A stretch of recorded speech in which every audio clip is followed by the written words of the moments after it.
From Masterpiece on PBS comes Miss Austen, a drama told from the perspective of Jane Austen's sister Cassandra, based on Jill Hornby's novel by the same name.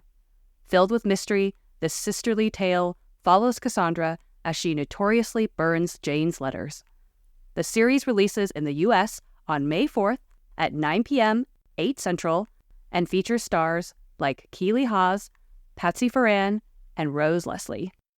Again, that's Miss Austen from Masterpiece on PBS, premiering on May 4th. Welcome to The Thing About Austen, a podcast about Jane Austen's world. I'm Zan. And I'm Diane. And this episode, we're talking about the Crescent.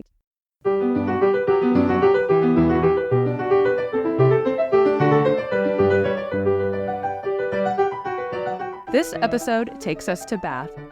We are still near the beginning of Northanger Abbey.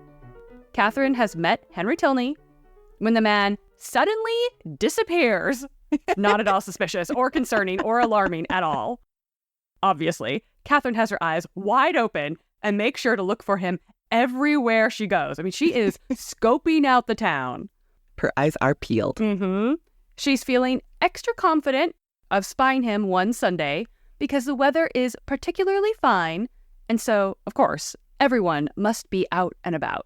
She's like, this is my opportunity. This is the moment. Yeah, she's ready for this. So this is from the text.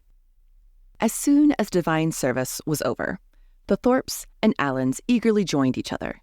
And after staying long enough in the pump room to discover that the crowd was insupportable, and that there was not a genteel face to be seen, which everybody discovers every Sunday throughout the season, they hastened away to the Crescent to breathe the fresh air of better company. Like, okay, we got to get out of here and head to the Crescent. That's where things are really happening. I love that it's the fresh air of better company, not the fresh air of, like, open space. Right, no, right. It's better company. So before we get into the history of the Crescent, we want to first take a moment to thank PBS for sponsoring this episode.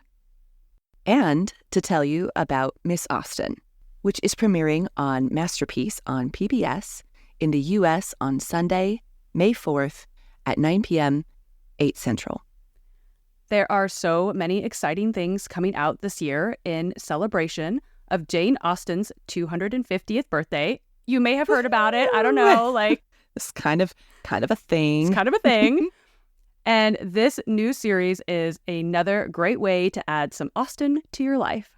Obviously, who doesn't need that? Absolutely. So the series features Keeley Hawes as Cassandra Austen and is told from her perspective as Jane's beloved sister. And there are 4 episodes in the series, and all 4 will be released at once, which I love. That's perfect for people like me who like to watch everything in one go. Absolutely. I do not like having to wait, so. Again, that's Miss Austen, releasing on Masterpiece on PBS on Sunday, May 4th. So get some of your friends together. This might be an opportunity to host a little watch party or something along those lines. And and eat some crescent rolls while you do so. I mean, honestly, that's a great idea. Make some tea sandwiches out of crescent rolls and host a Miss Austen watch party. If anybody actually ends up doing that, I want to see pictures. For sure, email us. The crescent rolls and Miss Austen must be documented. Yes. Okay, so now it's time to talk about the Crescent that we're actually here to talk about. Not crescent rolls. Unfortunately, not the edible one. Yeah, unfortunately. The Royal Crescent in Bath is arguably one of the city's most remarkable architectural landmarks. In Austen's works, she refers to it as just the Crescent, which was common at the time. There are some debates about when the Royal was added to the description. Many say that this change in the name came near the end of the 18th century after Prince Frederick, the Duke of York and Albany, stayed there. We had a royal personage. We must commemorate it. Ergo, the place is now royal. Yes. Exactly. However, in his book, The Royal Crescent in Bath, A Fragment of English Life, William Lowndes points out that in 1767, in a contract between the younger John Wood, who designed the Crescent, and Michael Hemmings, one of the builders, the area is described as the Royal Crescent. So Lowndes suggests that Wood always meant for it to be called by that full title. And we should say that there are other crescents mentioned in Austin that we will hopefully get to in the future, but for this episode, we are just focused on the Royal Crescent. The is the Royal Crescent. Absolutely. I do appreciate that he was apparently thinking, no, I don't need a royal personage to come here. It's just royal on its own. It's royal on its own, exactly. He's like, I don't have visions of grandeur. It's just, it is what it is. Yeah. These are just facts. So the Crescent was constructed between 1767 and 1775 based on Wood the Younger's design. It stretches 500 feet, or about 150 meters, and consists of 30 terraced houses arranged in a semi-ellipse. The Crescent has 114 Ionic columns on the first floor, designed in a classical style with scroll-like details at the top. Above these columns, there is an entablature, or elegant horizontal structure inspired by Palladian architecture, which is known for its symmetry and classical influence. This is all constructed of stone quarried locally at Coombe Down, which Anne Marie Edwards, in her book, In the Steps of Jane Austen, describes as, quote, a softly glowing, honey-colored limestone. Just sounds delightful. Altogether, this makes for a stunningly unified facade that is considered a masterpiece of 18th century British architecture. In an 1819 Bath tour guide titled Walks Through Bath, describing everything worthy of interest. I just really appreciate, describing everything worthy of interest. These are all bangers. You know what I mean? No skips. Like, this is all good stuff. Everything worthy of interest. I mean, the claims these books make, I adore their audacity. It's spectacular. The Crescent in this book is described as, quote, the very acme and grandeur of all Bath, and goes on to explain that it is, quote, considered the highest situation in Bath. It has a fine pavement, carriage road, iron rails, lamps, and etc., and a green plot for walking upon in the front of it. The Crescent is a noble pile of building, and its extraordinary elevation is the admiration of every spectator and which completely overlooks the city. By comparison, it is like looking down from the top of St. Paul's Cathedral into the streets of London. Just minor praise, very Yeah. And having been at the top of St. Paul's Cathedral and at the top of the Crescent, I have questions. You're going to dispute that claim? I'm going to politely dissent from that opinion.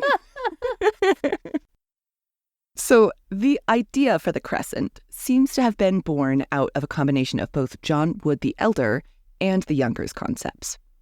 The older John Wood, for example, created much of the architecture of the city center, which includes the plans for the King's Circus, just called the Circus today.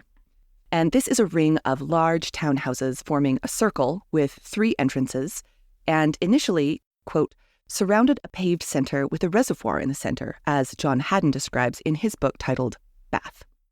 Michael Forsyth, in his book also titled Bath, describes the elder Wood's style as, quote, essentially urban and inward-looking, and his design for the circus created buildings that, again, quote, turned their backs on the countryside beyond. They're all inward-facing into this circular center. The younger John Woods actually completed the circus after his father's death in 1754, and then seemed to see the potential to contrast his father's inward-looking design by creating an effect that brought country house vibes to the urban setting. The Crescent was designed to take advantage of the Commons, a large grassy area designated as an open space, and he decided to build a series of united terrace townhouses that would face this broad expanse of lawn and nature, which would afford every resident a prospect of this seemingly rural landscape. And we'll wait till we get to the ha. This is an example of rus in urbe, which is Latin for the country in the town. Country mouse, city mouse. Precisely. You've nailed it. Absolutely. And so this is basically an illusion, generally created by design, in which the countryside running through the heart of the city is kind of meant to kind of replicate this idea of country. So the Crescent's design and location really lean into that illusion that when you look out the window of your lavish townhouse, that you're basically experiencing the same view as you would from your ostensibly equally lavish, but definitely bigger country estate. The view onto the commons even includes one of our favorite landscape design features, which is the ha-ha.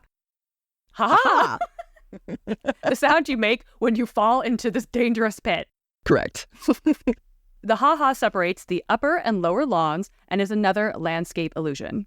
And for more on this, see our episode on the ha-ha in Mansfield Park. And we'll get back to the landscape and views in a minute, but for now, let's get back to Wood the Younger and his design. So Wood connected the circus, which was part of his father's legacy, to the Crescent. And he does this by connecting it through Brock Street, a street that was named after Wood the Younger's brother-in-law. Lots of family stuff going on here. And initially, it was designed to be quite short. The street was designed to be quite short and not really lead anywhere.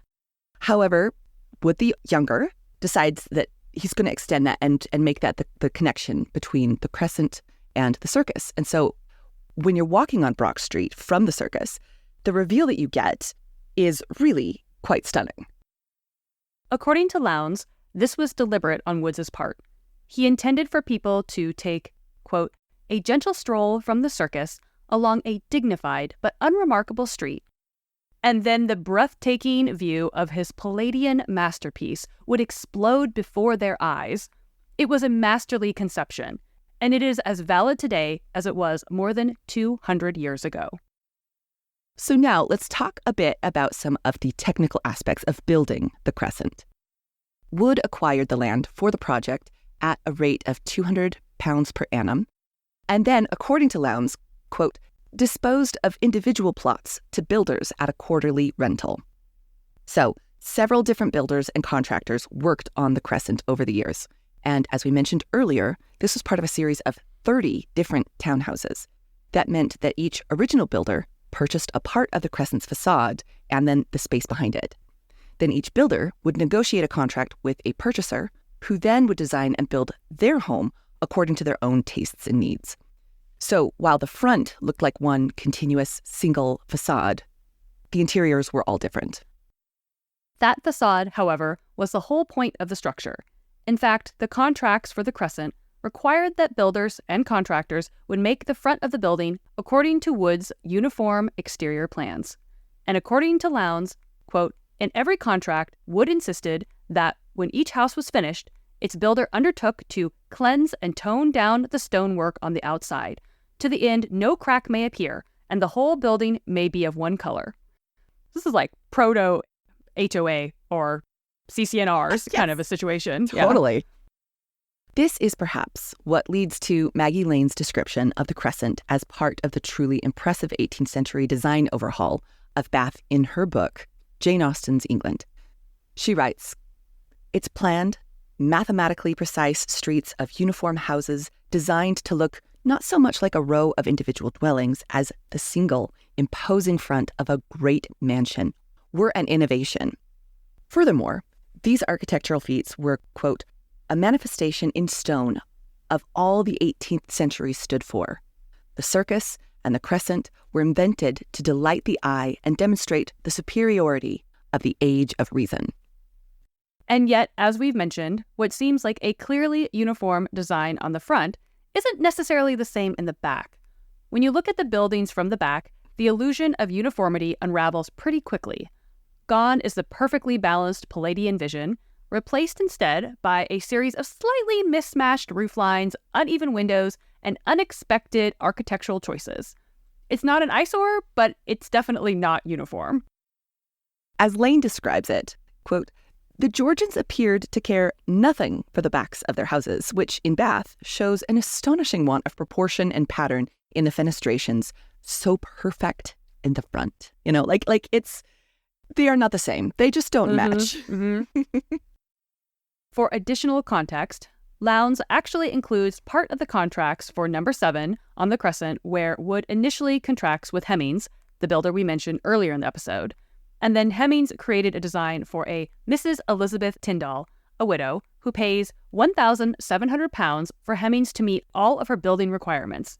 Her contract includes things like a range in the kitchen, a large closet under the stairs with shelves, Lady Catherine de Bourgh will approve, and marble chimney pieces, Lady Catherine de Bourgh will also approve. She even lists needing a privy in the back garden and that Hemmings would level the ground in the back and consult her gardener on what else to include. So, very specific. All of this is just a fascinating quirk of 18th century town planning. Really, it's a system that prioritizes the aesthetic experience of the public-facing side while leaving the practicalities to the owners. So when Austen mentions the Crescent in Northanger Abbey, she doesn't specifically mean the architecture and buildings. She's actually referring to the location as a place to actively walk and socialize. More of a park than anything else. Right. Yeah. And this matches what the guidebook Walks Through Bath also describes. So here's from that text. At all times, it is an attractive promenade for the visitors of Bath. But in the season of a Sunday, it is also crowded with fashionables of every rank and with the addition of the splendid barouche, dashing curricle, elegant tandem, gentlemen on horseback, and etc. The Royal Crescent strongly reminds the spectator of Hyde Park, Rotten Row, and Kensington Gardens when adorned with all their brilliancy of company. All this to say that the Crescent was a popular place to walk along and visit. It was a central part of the social scene. Edwards contextualizes this when she writes, "The Crescent, with its wide pavements and cobbled carriageway, overlooking fields, sloping down to the Avon, was a favorite promenade for the citizens of Bath. Jane writes often of walking here, as do her characters." Sundays in particular, as our guidebook tells us, were popular for this kind of promenading. Lane explains that, quote, "the most fashionable location for social walking being the Crescent Fields, the green slopes in front of the Royal Crescent, which were, quote, never to be built on, according to contemporary maps." Lane goes on to point out that, quote, "Jane Austen makes many references to this custom in both her letters and novels. It is in Northanger Abbey that she is most explicit. A fine Sunday in Bath empties every house of its inhabitants, and all the world appears on such an occasion to walk about and tell their acquaintance what a charming day it is." That's what you do. Those are the protocols, right? Mm-hmm. And this actually leads us right back to, again, in Northanger Abbey when Catherine is desperately searching for Henry Tilney. Because where is he? Where is he? The only question she really cares about. Unfortunately for her, Tilney does not make an appearance on the Crescent on this Sunday. Instead, and this is from the text, here Catherine and Isabella, arm in arm, again tasted the sweets of friendship in an unreserved conversation. They talked much and with much enjoyment. But again, was Catherine disappointed in her hope of re-seeing her partner. So sad. Sigh, big sigh. Wherever is Henry Tilney? Yeah. Like, friendship is great, but where is he? And this isn't the only time that Catherine seeks out Tilney on the Crescent. Later, she hears from Mrs. Allen that she met Mr. and Miss Tilney on the Crescent and walked with them for half an hour. All this while Catherine was with the Thorpes. And we should point out that time with John Thorpe is always wasted time. And especially when that time could have been spent walking with the Tilneys. Like, what? Right? Devastating news for Catherine. Oh, no. And a short while later, when the Thorpes try to convince Catherine to defer her walk with the Tilneys again, she learns that Thorpe has overstepped by a lot and rescheduled the walk for her. She is not having it. And as Lane puts it, quote, "Outraged, Catherine hurries after the Tilneys to put the matter right. The point worth making is that Catherine walks as fast as the crowd would permit her, and quickening her pace when she got clear of the Crescent, she almost ran over the remaining ground till she gained the top of Milsom Street. The crowds must indeed have been considerable." This is a desperate dash to meet the Tilneys. This is such a fun image of Catherine. She's like, I got. Oh, man. Man, those Thorpes, just come on. truly, the audacity that he has in that moment. I fully understand her desperate need to be like, that wasn't me. Yeah. So outside of Northanger Abbey, we do have another peripheral allusion to the Crescent in Persuasion. Not surprising, her other Bath novel. So at the end of that novel, when Anne and Wentworth have finally reconciled, they seemingly meander for a bit around Bath. According to Lane, quote, there is that last rapturous walk as, their engagement renewed, Anne and Frederick slowly paced the gradual ascent from Union Street, where appropriately they are united to, quote, the comparatively quiet and retired gravel walk. The gravel walk was designed by the younger Wood to link his father's masterpiece, Queen Square, to his own Royal Crescent. Running along the back gardens of one segment of the Circus and of Brock Street, it provides a traffic-free walk that is reasonably dry underfoot. If they can avoid the chaos of the Crescent, it makes sense that they would choose this kind of back gravel walk. Yeah. But I do think it's worth pointing out that in the 2007 Persuasion, the Crescent plays actually, has some screen time. And in this adaptation, Anne is sprinting across the Crescent and then having a literal run-in with Captain Wentworth, truly runs smack into the man. It's more like Catherine trying to catch up with the Tilneys. Exactly. Yes. Very different from what we've just had described by Austen, but the drama we appreciate. Well, if you have any thoughts on the Crescent or on Crescent Rolls, either one, you can reach out to us on Instagram @TheThingAboutAusten and on Twitter @Austen_things. You can also check out our website, thethingaboutaustin.com, and email us at thethingaboutaustin@gmail.com. And you can also check out our merch for the podcast on Redbubble. Go to aboutaustin.redbubble.com. And thank you again to PBS for sponsoring this episode. Miss Austen will be released on Masterpiece on May 4th. Stay tuned for next episode when we'll be talking about Marianne's music with Dr. Elizabeth Waybright. Thanks for listening. Bye.